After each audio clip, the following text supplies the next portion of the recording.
Welcome, everybody, to Medieval Women Mystics, Hildegard of Bingen and Julian of Norwich in Jungian Perspective, in celebration of National Women's History Month. My name is David Odorisio, and I am Associate Core Faculty, both in Pacifica's Mythological Studies, as well as new online Psychology, Religion, and Consciousness MA Ph.D. program. It's really a pleasure to be with you and to speak towards two extraordinarily courageous, creative, and very powerful women from the Middle Ages. So I'm going to go ahead and share my screen. So once again, welcome. I'm going to jump right in here, starting with the Jungian perspective first. So what does Jung say about mysticism? Jung defines mystical experience as experience of the archetypes. So it's a direct experiential encounter with what he would call the core of a certain religion or religious tradition.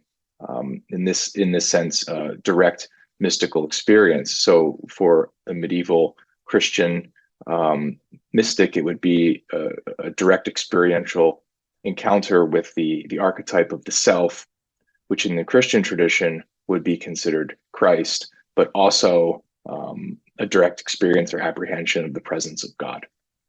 So that's where Jung is starting. He's starting with this experiential piece. All right, so direct experience of the archetype. So the archetype of the self or God. For Erich Neumann, he's following Jung. And for him, mysticism, building upon this definition, if mysticism or mystical experience is an experience of the archetype, then to Neumann, mysticism becomes central to the individuation process itself. So again, this notion of direct experience, transformational experience, direct encounter with the immediate presence of the archetype or of the divinity itself. So mysticism becomes central to Neumann, to the individuation process. In Jung's late work, Answer to Job, he talks about the transformation of God images. And this is where I connect the two. Following Neumann here, that it's through the direct encounter or the direct relationship with the archetype that humans actually continue the evolution or the incarnation of God.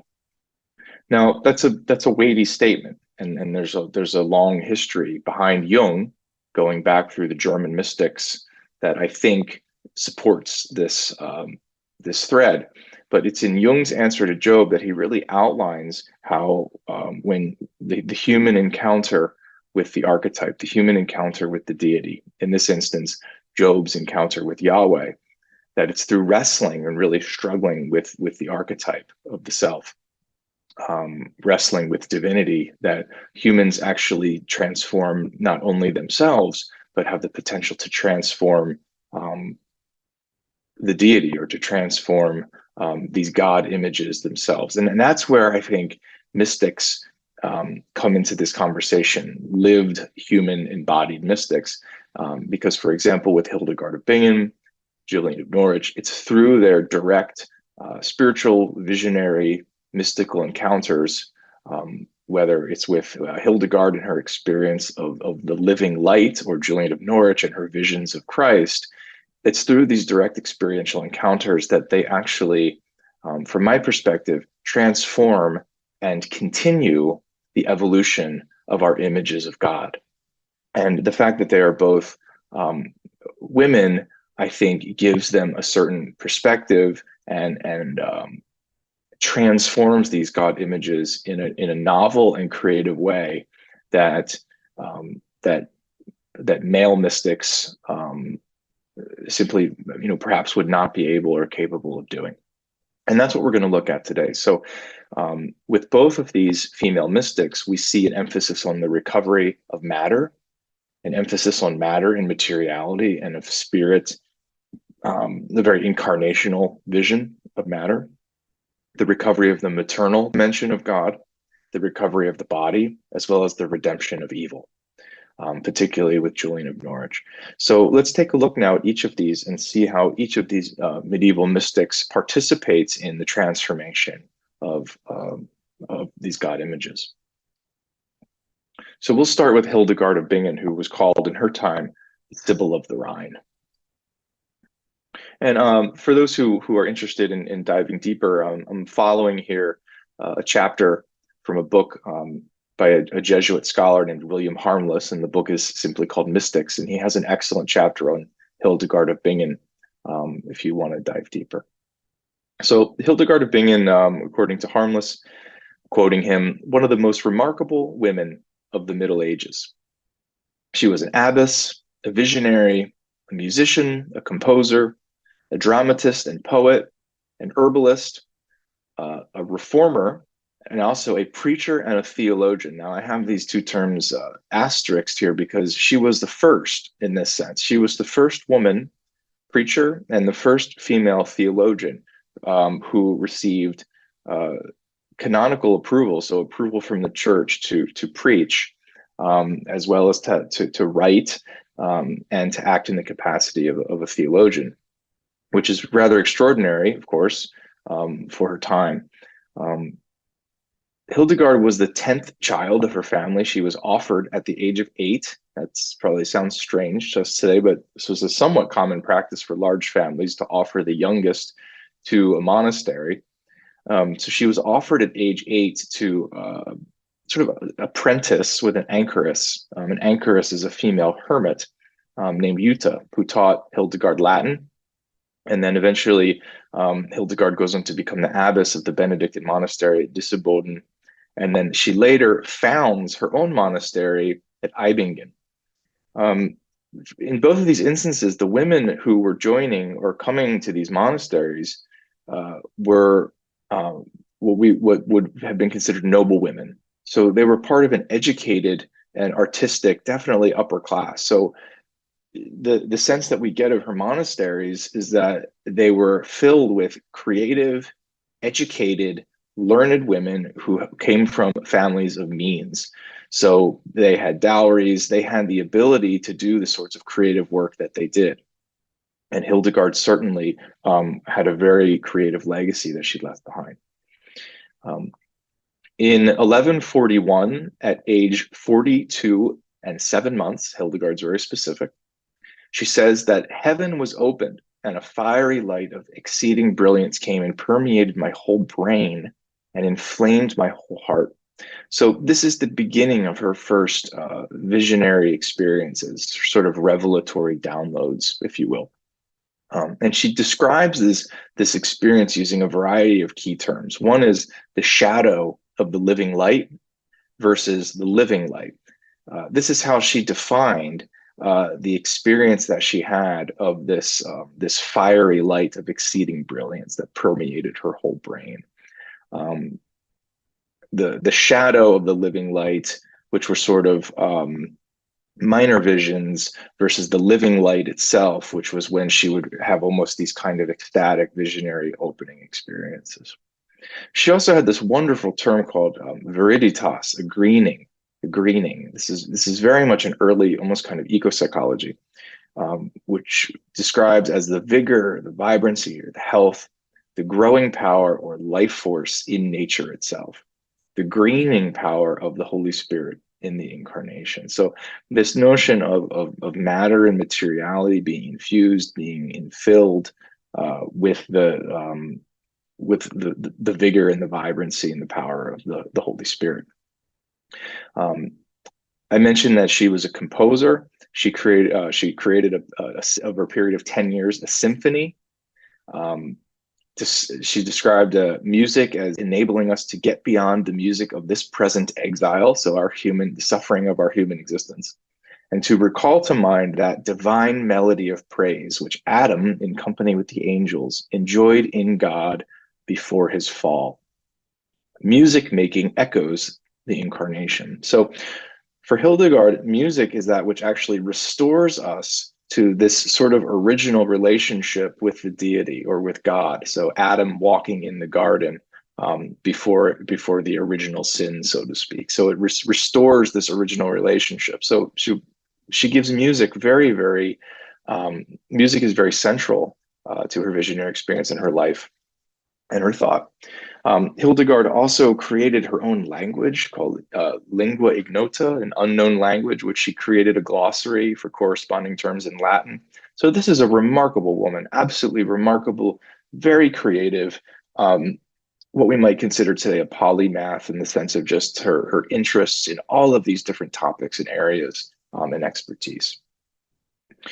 Hildegard today is best known for her work, the Scipias, from the Latin scito vios domini, to know the ways of the Lord, which is another work that took her about 10 years to complete. It's very much a multimedia work, and it's in 3 parts, 6 visions around the creation, 7 visions around redemption, and 13 visions around the history of salvation. Very similar to Jung's Red Book, Hildegard first outlines her vision itself, and then there's a layer of commentary that follows it. She very much considered it a channeled text, and insisted, and I'm quoting William Harmless here, insisted on her capacities of mediumship. So she definitely saw herself as really channeling this inspiration of the living light that was coming through her. A later manuscript is illuminated with 35 illustrations. Hildegard did not illuminate these herself, but other monks, based on her writings, illuminated these manuscripts. They are extraordinarily, again, quoting William Harmless here, there's a kinetic effect. They almost look or appear as if they are vibrating or moving. There's very much this extraordinary luminosity to these illuminations themselves. So what we're looking at here is her vision of the Trinity. And this is how she describes it in her own words. I saw a bright light, and in this light, the figure of a man, the color of a sapphire, which was all blazing with a gentle glowing fire. And that bright light bathed the whole of the glowing fire, and the glowing fire bathed the bright light. And the bright light and the glowing fire poured over the whole human figure, so that the 3 were one light. So this is her very creative and novel approach to the Trinity. She's taking very traditional Christian doctrine here, notion of the Trinity, the Father, the Son, and the Spirit. However, what she's doing here is extraordinarily imaginative and very creatively revisioning the inner working of the Trinity, of the 3 in one, and the way in which the light, the glowing fire, and the sapphire man are sort of all interpenetrating one another, so that the 3 become one. And you'll notice that the human here is at the center. So there is this kind of almost mystical humanism to her work, in the sense that the human incarnational embodiment is very central to Hildegard's vision. And the terms, or the images that she uses to describe the Trinity himself are entirely drawn from nature. So as a stone, as a flame, as compared to human speech. It's a very earthy, embodied nature to Hildegard's theology. Now, my recommendation, I mentioned that this was a multimedia work. My recommendation would actually be to either pause this presentation now, or when you're finished watching this, to go to YouTube and do a search for Margot Fassler. Her name is here, Margot Fassler on Hildegard of Bingen's Cosmos. And if you watch starting at minute 39, you'll see Margot Fassler's multimedia recreation of potentially how Hildegard saw these visions and heard the music, again, potentially at the same time. So Margot Fassler is an extraordinary scholar who sort of combined music, word, and image to recreate what the visionary experience might have looked like. And I'm very grateful to one of my mythological studies students who did some research and brought this to my attention. So moving on to Julian of Norwich. Now, you'll notice here from the dates, Julian lived about 200 years after Hildegard. But similar, it wasn't until later in her life, about midlife, that she had her first visionary experience. She lived as an anchoress in Norwich in England. And at the age of 30 and a half, she had her first visionary experience, which we can understand as a sort of near-death experience. And we have the date, it was May of 1373. Julian received 16 visions and what she called three desires. The first being a mind of Christ's passion, which was an experiential, embodied reliving of the suffering of Christ on the cross. The second, bodily sickness. So she prayed for this. She prayed for some sort of bodily sickness. And then three wounds: contrition, compassion, and divine longing.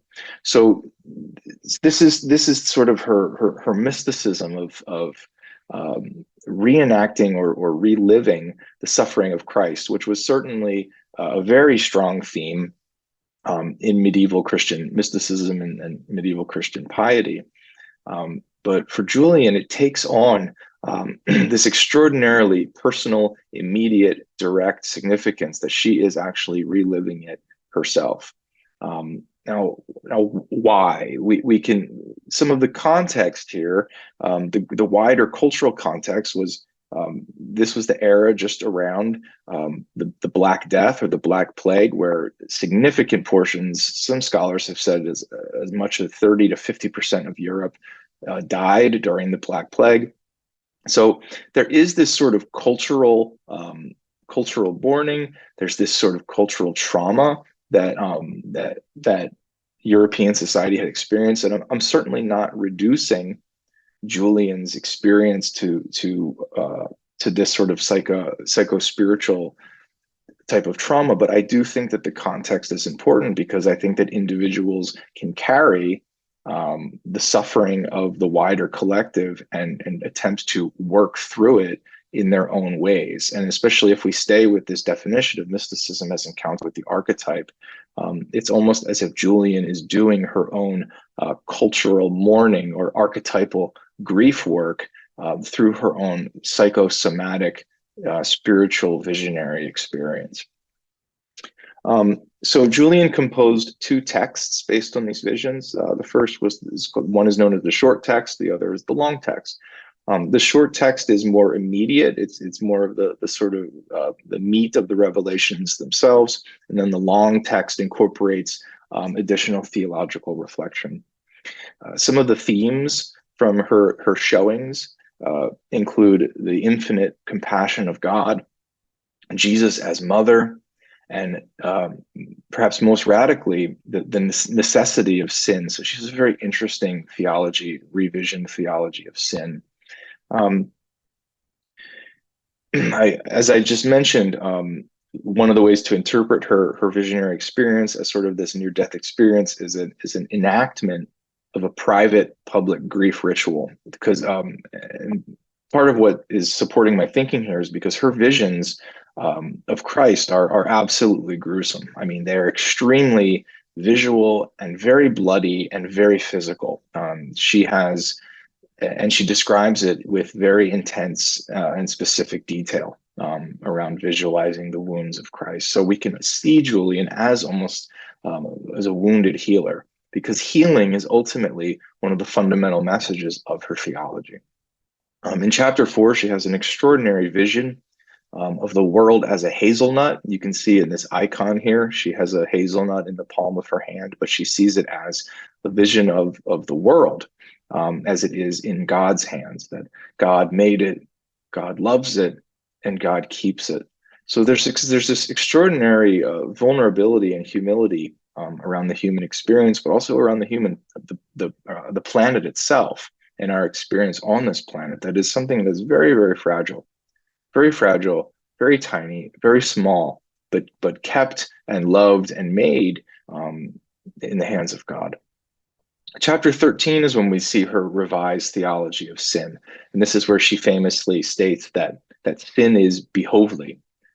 Sin is a Middle English term for useful or necessary. So sin is necessary, not actually something that causes us simply, shame or punishment, but that for her, that sin is actually a necessary part of the human experience, and it's actually part of our own growing process. So again, we can draw very interesting connections here between her theology of sin as necessary in the process of individuation, and how we grow and how we evolve and how we move closer to the archetype, to the self, to God. So this is a quote from Julian: "When God did show me sin, it was then that God said, 'All will be well.'" So there's this ultimate, from a God's eye lens, or from a God's eye perspective. Sin is actually part of this sort of grand plan of what ultimately weaves the threads and the strands of who we are.